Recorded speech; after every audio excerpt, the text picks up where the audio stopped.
씨 같은 분은 처음부터 주인공이었을 것 같은 그런 느낌이에요. 예. 정문수 선생님도 그렇고 왠지 처음부터 주인공을 하셨던 분이 아닐까 막 이런 생각이 드는데 예전에 한번 어떤 후배 남자 친구가 선생님, 저한테 이제 나이 연배가 있다고 저한테 선생님이라고 부르면서 선생님은 처음부터 주인공 하셨지요? 하는 거예요. 그래서 어머, 무슨 소리 있느냐고. 내가 심청이 친구 10명 중에 한 명이었고, 흥보 아들 10명 중에 한 명이었고, 또 판소리 수군가 중에서 이 별주부 자라가 토끼를 만나러 세상을 나오는데, 이 별주부가 세상을 나왔더니 새들이 상좌 다툼을 하고 있어요. 그 새 중에서 꾀꼬리를 맡았었거든요. 네. 네, 누군가는 나를 봐주고 또 그런 그 존재들이 다 같이 작품을 만들어가는 것이거든요. 주인공들이 더욱 돋보일 수 있도록 그리고 작품이 완성될 수 있도록 그 한 자리, 내가 맡은 자리에서 거기를 꽉 채우기 위해서 열심히 있었죠. 그래요. 그러셔서 오늘날 여기까지 오시면서 많은 사랑을 받고 있는 거죠. 그리고 또 우리 해마다 부처님 오신 날 되면 이렇게 단골 손님으로 또 오세요. 네. 행사에 부처님 오신 날 행사에. 공수법이 오시고. 네네. 그래서 제가 참석을 하면 이렇게 보고 참 목소리 좋다. 노래 잘한다. 이러면서 거기 객석에 앉아있기도 하고 이제 그러는데, 불자가 아니더라도 이렇게 국악을 하고 소리를 하다 보면 불연이 자연적으로 생길 것만 같은데, 네. 어떠세요? 이렇게 소리하면서 불교와의 인연. 네. 제가 어렸을 때는 유아 세례를 받았어요. 네. 그래서 엄마 손잡고 성당에도 열심히 다니고 그랬었는데 제가 대학교 1학년 때 처음 이 부모 은중경을 그 불법을 교송곡으로 만든 부모 은중송이라는 작품에 참여를 하게 됐는데 이 말씀 한 말씀 한 말씀이 이 가슴에 깊이 새기는 거예요. 그러다 보니까 자연스레 이 교화가 되더라고요. 이 찬미의 나라라는 이 찬불가에서도 보면 부처님은 어디 계실까? 저 높은 산에 계실까? 저 넓은 바다에 계실까? 아닐세. 내 가슴에 와 계시네라는 이 찬불가를 그때는 불자가 아니었는데도 이 노래를 내가 무대에서 부르는 그 순간 이 부처님의 가피가 저한테 이렇게 가까이 느껴지는 거예요. 그래, 내 마음에 와 계시는 거지 어디 다른 데 계시는 게 아니지. 그 부모님이 돌아가신 다음에 이 부모 은중송을 할 때도 자식들이 복을 지으면 이 빛이 부모님 계신 곳에가 비추리라 라는 이 말씀이 제게 희망이 되는 거예요. 그래서 저를 더 바르게 살 수 있도록 인도를 해주시는 말씀이 되더라고요. 세상에서 제일 가는 부자는 부모님이 집에 계시는 사람이 부자라는 그 말씀이 살아계실지 부모님께 더 잘했어야 되는데 라는 어떤 회한도 들게 하고요. 근데 그러면서 자연스레 이 절이라든지 어떤 도량 가까이 가면 마음이 편해지고 그러다가 제가 지지난해에는 부처님 오신 날 공연을 하러 갔다가 스님께 스님 저도 법명을 하나 받고 싶어요 라고 조심스레 말씀을 드렸어요. 그랬더니 흔쾌히 선명심이라는 법명을 제게 주셨어요. 네. 선하고 맑은 마음으로 소리를 해서 많은 사람들의 위안이 되는 보듬어주는 그런 소리꾼이 되면 좋겠다는 선명심. 네. 너무 잘 어울리죠. 딱이에요. 그래요.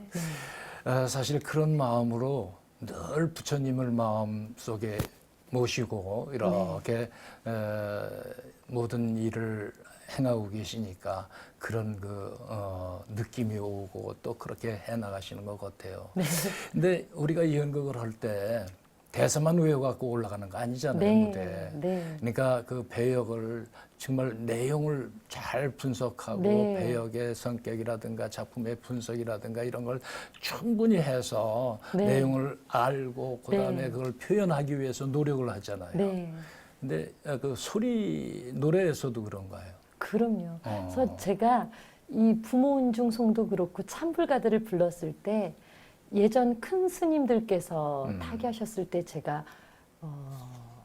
통도사, 백양사, 직지사 이 세 곳에 계시던 스님들께서 돌아가셨을 때 무상계라는 찬불가를 조가로 불러드렸어요. 근데 그런 모습들을 지켜보시고 불광사에 계시던 스님께서 우리 보살은 종교가 있어요? 라고 저한테 물어보시더라고요. 그래서 제가 어렸을 때는 세례를 받았는데 제가 잘 가지는 못하고 있어요. 그랬더니 아니 어떻게 이 불법의 인연을 아직 맺지 않았다고 하는데도 어쩜 그런 마음으로 이런 노래들을 부르니는 거예요.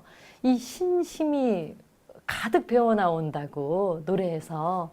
그러면서 이 본공 스님이라는 그 젊은 스님께 숙제를 하나 주셨대요. 저렇게 온 마음을 다해 불법을 노래하는 바게리 보살이 우리 청년법회에 나오도록 한번 잘 좀 이끌어 보라고. 근데 그 본공 스님께서 정말 잘 이렇게 저한테 좋은 말씀들을 해주셔서 제가 결국은 이렇게 법명을 받게까지 된 것 같습니다. 하여튼 그 선명심이란 그 법명이 참으로 어울리는 것 같아요. 음성 공양으로 부처님의 네. 말씀을 이렇게 전하는. 네. 근데 우리 국내에서만이 아니라 세계적으로도 많이 그 해외 공연 네. 말하자면 해외 공연도 많이 다니시죠? 네, 해외에서도 많이들 찾아주시는데요. 특히 전통적인 것들을 굉장히 좋아하세요. 그렇겠죠. 네, 예전에 체코에 공연을 갔을 때는 그 체코 시장이 공연을 보다가 깜짝 놀라셨다는 거예요. 어떤 한복을 입은 동양한 여인이 무대에 나오길래 뭐 이런 목소리로 이런 노래를 부르지 않을까라고 그냥 지레짐작을 하고 있었는데 굉장히 놀라운 성량으로 이거는 서양의 재즈보다도 훨씬 더 뭐 어떨 때는 여자 같다가 어떨 때는 남자 같다가 굉장히 다양한 그런 그 목소리를 구사해내는데 그냥 그 안에 무대에 푹 빠져서 봤다고 이것이 한국의 소리느냐고 그래서 굉장히 놀라웠다는 표현들을 하시고 또 기립박수를 많이 쳐주세요. 내가 다 알아들을 수 없는 노랫말이었지만 당신이 어떤 이야기를 하고자 하는지 충분히 이해할 수 있었다고. 그래서 고맙다라는 말씀들을 외국 관객들이 많이 해주시더라고요. 그래요. 저도 그런 경험이 한 번 있어요. 77년도에 이제 뉴욕 공연을 갔는데 공연 끝나고 나서 막 일어나서 브라보 브라보 네. 해가면서 박수 치면서 한국 연극이 이 정도냐라는 네. 칭찬과 함께 이렇게 조화들 하시더라고요. 네. 아마 그런 기분이었을 네. 것 같다. 예. 지금은 그래도 이렇게 세계화가 되고 우리의 네. 국악이 많이 알려져 있잖아요. 조금 전에 말씀하신 것처럼 정말 외국 분들도 너무나 좋아하는데 네. 또 한편으로 오히려 국내에서는 또 젊은 친구들은 약간 좀 고리타분하다 이렇게 네. 또 선입견이 있는 친구들도 있거든요. 네, 제가 한창 20대쯤이 그때가 한참 그랬었던 것 같아요. 근데 요즘은 또 많이 바뀌었어요. 그러니까 예전에는 저만 해도 학교에서 교과 과정으로 국악을 배울 수가 없었거든요. 그렇죠. 어떤 감상의 페이지 한두 장 정도에 그냥 국악은 머물러 있어서 저처럼 따로 배우지 않는 이상 국악을 접할 기회가 너무나 없었는데 요즘은 유치원, 초등학생들, 중고등학생들에게 직접 국악을 배운 그 전공자들이 가서 국악을 가르쳐 주기도 하고 그러니까 아이들이 접할 기회가 많아지다 보니까 훨씬 그 거리가 좁혀진 것 같고요. 또 요즘 젊은 세대들이 국악은 어떤 어르신들이라든지 특정한 매니아층들만 좋아하는 음악이 아닌가라고 편견을 가지고 있다가도 요즘은 어떤 다양한 TV 프로그램에서도 국악을 적극적으로 어필해 주는 그런 부분들이 많아서 저 역시도 모 TV 프로그램에 나가서 어떻게 하면 우리 소리를 조금 더 노출시킬까? 어떻게 하면 우리 소리, 우리 가락이 가지고 있는 아름다움, 이 멋스러움을 좀 담아내서 사람들에게 친근하게 느낄 수 있게 할까라는 고민을 늘 하거든요. 근데 저뿐만 아니라 젊은 그 국악인들이 굉장히 많은 시도와 도전들을 하고 있고 그런 것들이 조금씩 퍼져나가는 그래요. 것 같아요. 자꾸 그렇게 활동을 하셔야 돼요. 왜냐하면 그게 모르고 또는 알지 못하고 또 모르니까 네. 가까이 못하는 거거든요. 그러니까 알고 알게끔 네. 자꾸만 이제 이렇게 퍼쳐야 될 것 네. 같아요. 지금 네. 에리 씨께서 네. 국악의 매력 하면은 어떤 것이 있을까요? 국악은 그냥 우리의 이야기인 것 같아요. 그러니까 다른 사람의 이야기가 아니라 내가 언제라도 느껴왔던, 느낄 수 있는 어떤 다양한 이 인생의 희노애락이 때로는 악기 선율로, 때로는 소리로, 때로는 춤사위로 빚어진다고 생각을 하거든요.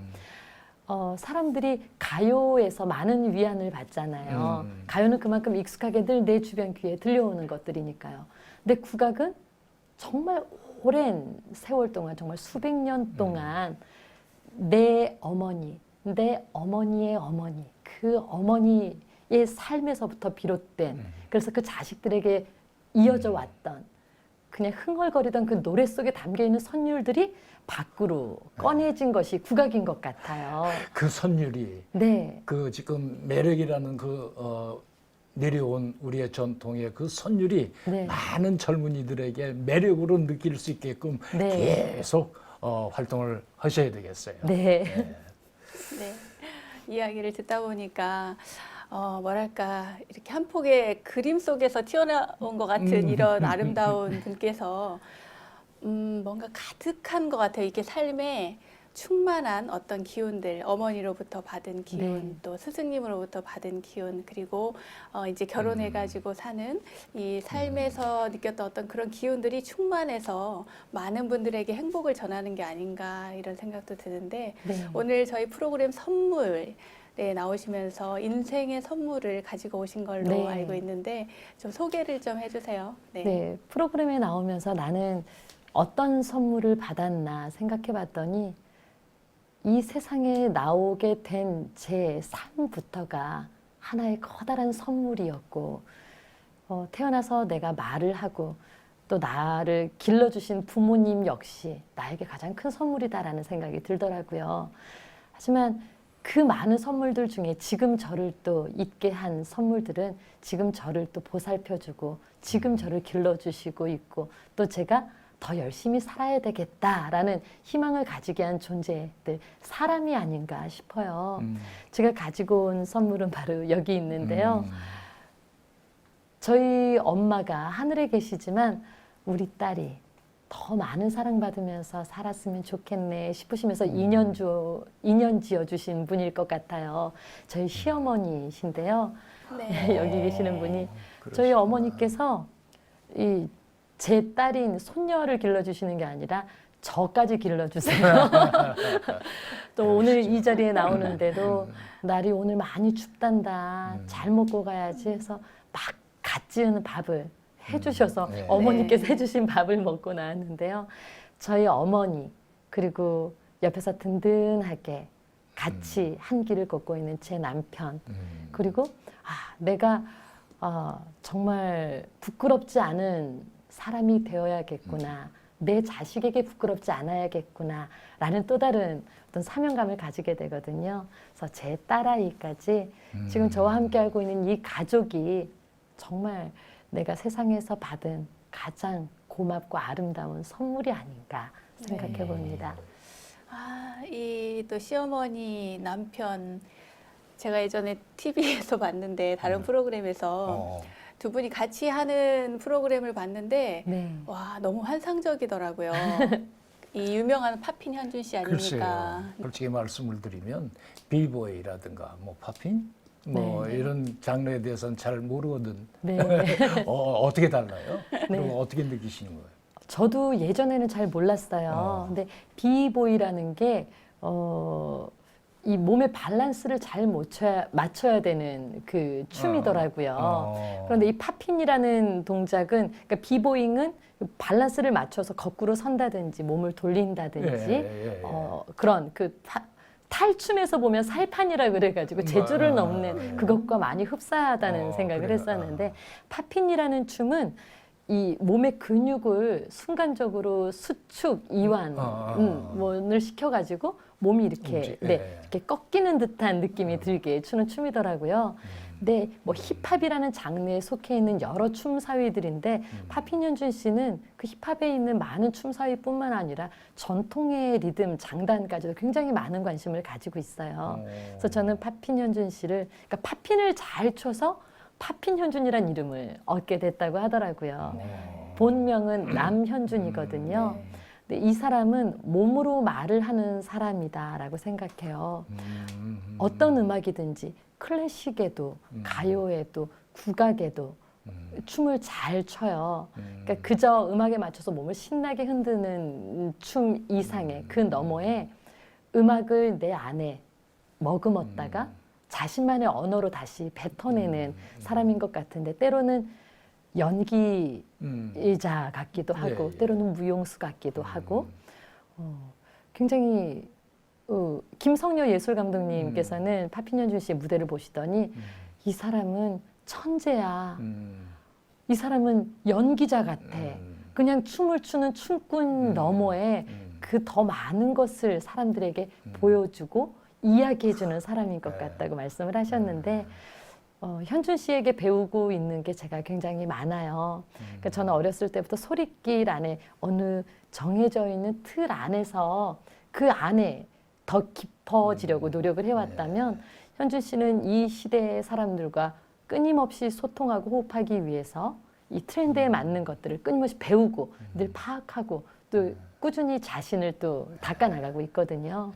그래서 남편을 통해서 더 넓은 세계를 보고 있고 그래요. 더 많은 것들을 배우고자 네, 합니다. 서로 주고 받고 합해서 새로운 것을 만들어낸다. 네. 아주 멋지신 일입니다. 진짜 저는 깜짝 놀랐어요. 네, 맨 처음에 봤을 때 이렇게 소리하시는 우리 박예리 씨는 소리 속에 하나의 스토리가 있는데 이 춤을 추시는 현준 씨, 파핀 현준의 어떤 춤 사이 속에도 또 하나의 스토리가 딱 들어있는 네. 거예요.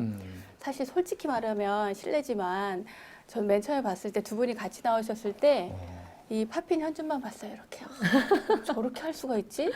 아, 지금도 정말 그랬어요. 지금도 무대에 네. 서면 두 사람이 무대에 서면 뭐 노래를 부르는 사람과 춤을 추는 사람이 있으면 노래는 귀에 들리잖아요. 그래서 제가 과감히 이 무대 중앙을 사람들이 무대 서는 사람은 중앙을 좋아한다고 하잖아요. 하지만 저는 제가 이만큼 비껴 섭니다. 그래서 현준 씨가 마음껏 이 무대를 누비면서 춤을 출 수 있게 그래서 객석에 계시는 분들께 노래는 귀로 들으시고 제 노래가 이 사람 몸에 들어가서 다시 투영돼서 무대를 꾸며줄 테니 이 사람의 몸짓을, 이 사람의 춤 사위를 놓치지 말고 봐주시라고. 그래서 카메라 감독님께도 방송을 하러 가면 가끔 저를 막 이렇게 잡아주시잖아요. 그러면 감독님 저 이렇게 잡아주시지 않아도 된다고. 왜냐하면 춤도 흐름이 있어서 저를 그렇죠. 잡느라고 네, 춤의 맞습니다. 흐름이 끊기면 맞아요. 이야기가 끊기는 것과 예. 같잖아요. 그래서 노래는 계속 들리고 계속 있으니까 들리니까. 저는 그냥 같이 들어가 있는 프레임 안에 있어도 족하다고. 네. 그러니 이 사람의 춤이, 이 사람의 이야기가 TV를 보는 사람들에게 잘 전달이 될 수 있게 이 춤을 많이 잡아주세요. 라고 얘기를 하죠. 저 마음씨도 모습같이 아름다우셔요. 그죠? 그러니까 그런 배려가 있기 때문에 그 춤이 더 돋보이기도 하고 그리고 국악과 팝핀의 만남이 더 조화롭고 그렇죠. 아름답게 느껴지는 게 아닌가 네. 싶어요. 최고예요 정말. 아유, 두 분이 감사합니다. 같이 나오실 때. 근데 결혼식도 뭐 연극식으로 하셨다고요? 네, 국립극장 다로름 극장에 공연 기획서를 제출을 해서 대관을 했어요. 그래서 그래요? 네, 청첩장을 찍지 않고 공연 포스터를 찍었어요. 웨딩 콘서트라는 제목으로 그와 그녀의 이야기가 작품의 제목이에요. 예. 그가 살아왔던 이야기, 그래서 그녀가 살아왔던 이야기, 그와 그녀가 만나서 만들어갈 이야기까지 네, 그것들을 작품으로 만들어서 그 안에 결혼식이 담겨 있었어요. 우와, 멋지다, 진짜. 사실은 우리 딸도 그렇게 했거든요. 네. 공연식으로 공연을 막을 올렸어요. 네. 그게 거기 내가 등장인물이야. 네. 아빠가. 그래서 나가서 어떻게 살아라. 네, 이러고 네. 끝났는데 그게 유일무이할 줄 알았더니 네. 또 하셨네. 네. 정말 감개무량했죠. 그때 네. 그 무대만 서서 그 결혼식을 하고 나서 네. 그러셨을 것 같아요. 아, 네. 그러셨구나. 네. 멋지다, 진짜. 너무 멋지네요. 어. 근데 궁금한 건 네. 두 분은 어떻게 이렇게 만나게 되셨어요? 국립국악관현악단에서 젊은 세대들을 겨냥한 작품을 기획을 하셨는데 그 작품에 파핀연준 씨가 남자 주인공으로 캐스팅이 됐어요. 저는 여자 주인공이었고요. 그게 2회째였거든요. 그 지난해 그 작품이 굉장히 호응이 좋아서 그 이듬해인 그 해에도 이제 작품을 하는데 현준 씨가 특별하게 특별 캐스트가 돼서 온 거죠. 그런데 예전에는 저는 파핀연준 씨가 어떤 분인지 몰랐어요. 그동안 많은 광고도 하고 뭐 영화도 하고 하셨다는데 제가 워낙 소리만 하고 살아가지고 존재를 모르고 있다가 가까이서 지켜본 그 분의 모습은 와, 정말 나도 내가 하는 일에 대해서 굉장히 열심히 살아왔다고 자부를 했는데 나는 이 사람만큼 인생의 전부를 내가 하는 일에 걸었던가 하는 부끄러움이 들 정도로 굉장히 열심히 살아온 사람이더라고요. 이 사람은 다시 넘어져도 일어날 수 있는 사람이겠구나 싶은 마음에 저는 굉장히 믿음이 갔었고 파핀연준 씨도 저를 처음 봤을 때부터 아, 저런 사람을 만나 결혼을 해야 하는 건데 아, 저 사람과 좋은 인연을 맺어가고 싶다라고 생각을 하고 저한테 아주 잘했었다 그러더라고요. 네. 사실 그런 것 같아요. 남편과 아내가 서로 그런 마음으로 합했어. 그러니까 바로 사람 인자가 된 게 아닌가. 그런데 사실 결혼을 하게 되면 남자는 가장이라는 그 무거운 짐을 지잖아요. 네. 그런데 여성도 마찬가지라고 생각해. 아내로서 엄마로서 해야 할 의무가 있고 책무가 있단 말이죠. 네. 근데 예인이란 말이야. 네. 이 여성이 예인으로서 활동한다는 건 참 좀 힘이 들거든요. 네. 근데 다행히 이제 어머님께서 도와주시곤 하지만 네. 마음속엔 그런 해야 할 일 같은 네. 게 있으시죠? 아니에요. 저 정말 혼자 살았었을 때보다 훨씬 덜 힘들게 네, 제가 그렇죠. 엄마가 되었지만 그러니까 어머니께서는 제가 또 가여우신가 봐요. 제가 집에 돌아오면 정말 아침 일찍부터 밤 늦게까지 때로는 새벽까지 무대에 서고 이제 돌아오면 이렇게 길에서 우리 며느리가 세월을 다 보냈지 얼마나 힘드니 오며 가며 얼른 올라가 쉬어라. 근데 아니에요 어머니 저 괜찮아요. 그래서 애기랑 막 놀아주고 그러면 지금 애가 뭘 알겠니. 그냥 올라가서 잠이라도 조금 더 자고 그래야 된다고 하시는데도 그냥 그게 다 고마운 일인 것 같아요. 그래도 내가 이렇게 애기랑 놀아줄 수 있어서 어머니께서 도와주신 덕분에 내가 바깥에 일을 할 수 있어서 어머니께서 정말 많은 부분을 책임져 주고 계셔서 제가 버거운 것이 아니라 늘 감사한 마음으로 살고 그래요. 있어요. 그래요. 그리고 그냥 누가 시켜서 하게 되는 게 아니라 뭐 이건 당연히 내가 하고 싶었던 일들인데 아기를 뭐 돌보는 일이라든지 이런 것들이 그냥 내가 그럴 수 있는 에너지가 남아 있어서 다행이다 싶고 어머니께서 이렇게 다 해주셔서 제가 할 부분은 많이 없어요. 며느리로서 아내로서 엄마로서 그런 마음을 갖고 계시고 또 시어머니께서 또 이렇게 친딸같이 이렇게 해주시고 그런 아름다운 마음이 늘 그 가정에 풍만하니까 네. 아주 행복한 가정을 이루실 것 같습니다. 네. 네, 어머님께 감사하네요. 그리고 우리 엄마 반, 아빠 반 이렇게 닮은 우리 아기는 몇 살입니까? 6살이에요. 지금 6살이에요? 네, 이 사진에는 4살 때 모습인데요. 이름이 뭐예요? 이름이 예술이에요. 예술. 네. 예술한다고 예술이에요? 제 남편이 이름을 지었어요. 네. 엄마 아빠를 닮았으면 이 아이가 얼마나 예술일까. 그러니까. 그래서 태명으로 예술이라고 지었었는데 네. 그 이름이 그냥 어, 예. 아이의 본명이 되어도 좋겠다 예, 이뻐요. 싶어서 예, 예뻐요. 이름이 남예술이에요. 네. 근데 아이가 뭐 미운 4살, 미운 7살 뭐 이렇다는데 밉질 않아요. 아주 말도 잘 듣고 예전에 한 번은 엄마가 바깥에서 일을 하는 사람이라서 다른 또래 엄마들에 비해서 같이 있는 시간이 부족하잖아요. 그런데 많이 그거를 이해를 해주는 것 같아요. 예전에 할머니한테 할머니 죽지 마 이러더래요. 그러니까 어머니께서 얼마나 좋으셨던지 아이고 내 새끼 할머니 죽지 마. 아이고 왜 죽지 마. 왜 죽지 마. 그랬더니 우리 엄마 밥 해줘야지. 엄마를 굉장히 사랑하고 예. 엄마 말이 이제 법인 친구예요. 예. 아이를 혼내본 적이 없는데 하면 안 되는 행동들은 그거는 안 되는 거야 라고 얘기를 하면 늘 웃어주던 엄마가 정색을 하면 아 내가 이거 잘못한 거구나 라고 생각을 할 정도로 애들이 속이 깊다고 하잖아요. 그래요. 그래서 예전에 엄마한테 하고 싶은 이야기를 적으라 그랬더니 정말 이렇게 눈물이 나더라고요. 엄마 나는 엄마를 기다리는 게 조금 힘들긴 하지만 그래도 난 괜찮아. 난 엄마를 세상에서 제일 사랑해. 그러니까 집에 아이가 들어온 지 한참 후에 제가 들어오니까 엄마를 기다려야 되잖아요. 그렇지, 보고 싶은 그렇지. 마음을. 그래도 자기는 괜찮다고 하고 얘기를 하는데 그래서 다른 엄마들처럼 이렇게 오랜 시간 같이 있어주지 못하는 만큼 아이가 잠들 때까지 짧은 시간이라도 정말 제가 바깥에서 공연하는 것만큼의 그런 그 에너지로 애와 놀아줘요. 그래서 어머니께서 얘 집에 와서 또 공연을 하고 있네 할 정도로.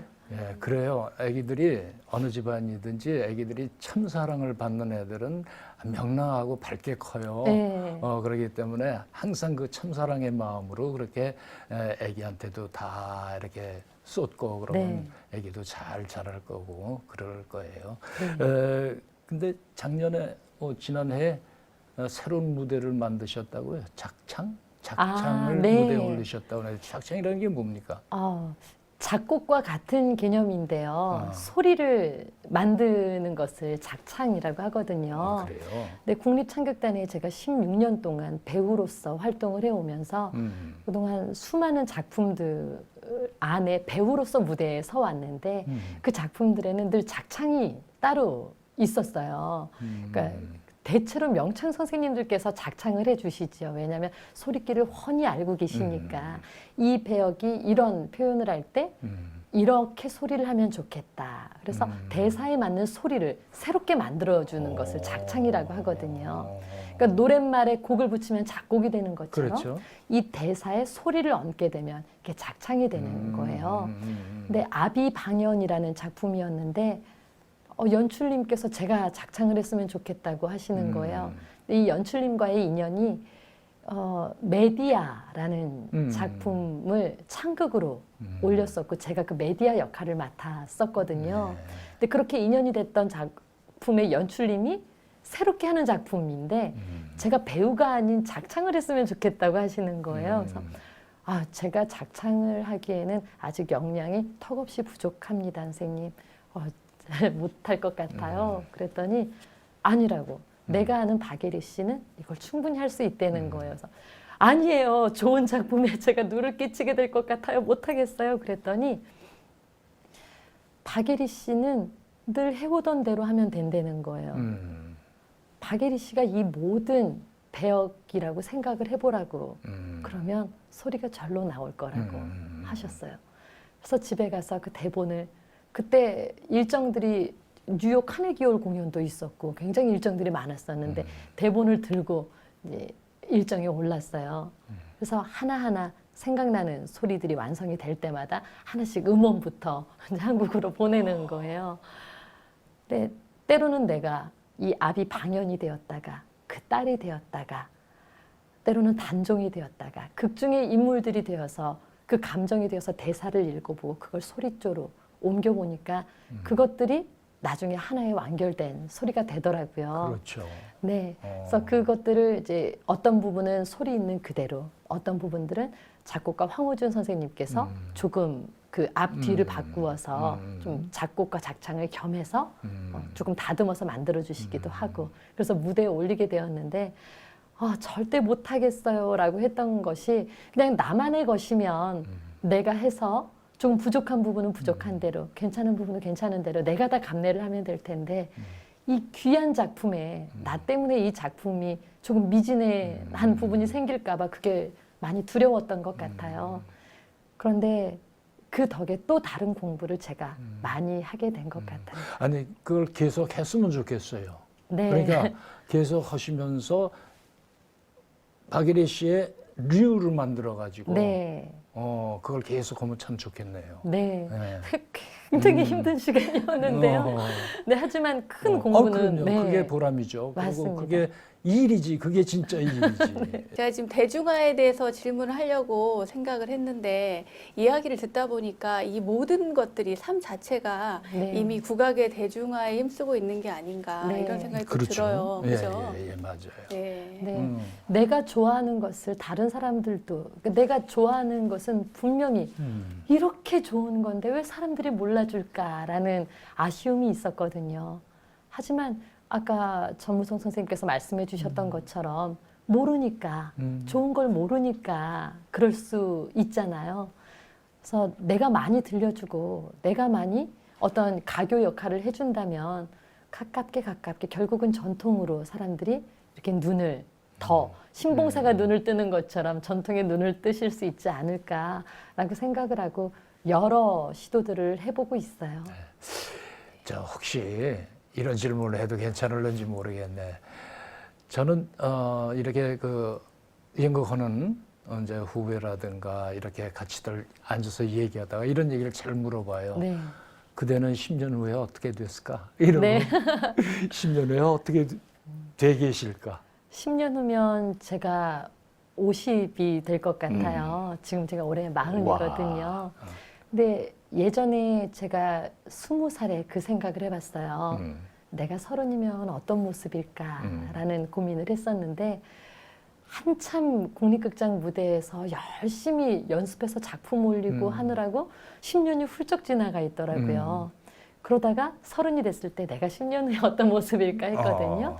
그랬더니 보다 넓은 무대에 서 있는 저를 발견을 하게 됐어요. 그렇죠. 그만큼 더 많은 도전을 어떨 때는 그게 어떤 사람들은 무모하다고 생각을 하셨을 수도 있지만 제 나름대로 열심히 여기에도 길이 있지 않을까 길이 아닌 곳이라도 걷다 보면 길이 되지 않을까 생각했던 것이었는데 10년 후면 저거 괜찮을까라고 생각했던 사람들의 어떤 기후들이 저기에 정말 또 다른 빛이 나는 길이 있었어 라고 할 수 있는 그 길 앞에서 후배들아 이렇게 와서 또 다른 국악으로 아니면 이 국악을 통해 전통을 알리는 그 전통이 예전에 있었던 죽어있는 음악이 아니라 지금 이 시대 사람들을 보듬어주고 위안을 줄 수 있는 그런 음악이라는 것, 이 시대와 함께 호흡할 수 있는 음악이라는 것, 계속 이어져 갈 음악이라는 것. 그래서 제가 거쳐왔던 20대, 30대보다 훨씬 더 국악이 우리 삶 가까이에서 사랑받을 수 있는 그런 음악이 되는 곳에 그 앞은 아니라고 하더라도 그 어딘가에 제가 있었으면 좋겠어요. 우리 주변에 네. 아주 가까이서 느낄 수 있는 그런 음악의 세계. 네. 사실은 그것이 굉장히 지금보다도 넓고 깊고 높은 그런 영역일 거예요. 네. 그러니까 꼭 이루어지시길 바라겠습니다. 네. 네. 그 초파일 부처님 오신 날 행사 때마다 그 봉축 법요 무대에서 노래를 부를 때 그 찬불가를 부를 때 그 밝은 기운 마치 하늘에서 정말 꽃비가 내리는 것 같은 그런 느낌이 막 들었었는데 그게 왜 그런 느낌이 들었을까 제가 오늘 이렇게 이야기를 해보니까 왜 그런지 알겠어요. 네. 그 선명신 보살님, 네, 우리 스튜디오를 밝게 환하게 비추는 것처럼 밝은 기운이 있으세요. 그리고 평화롭고 따뜻하고 그리고 모두를 보듬는 그 삶의 애환도 알고 또 자비롭고 자애로운 그 모든 것을 갖추었기 때문에 그렇게 꽃비가 내리듯이 이런 환한 기운을 주는 게 아닌가 싶습니다. 오늘 나와주셔서 너무 감사합니다. 네. 이야기 잘 들었습니다. 잘 들었습니다. 감사합니다. 고맙습니다.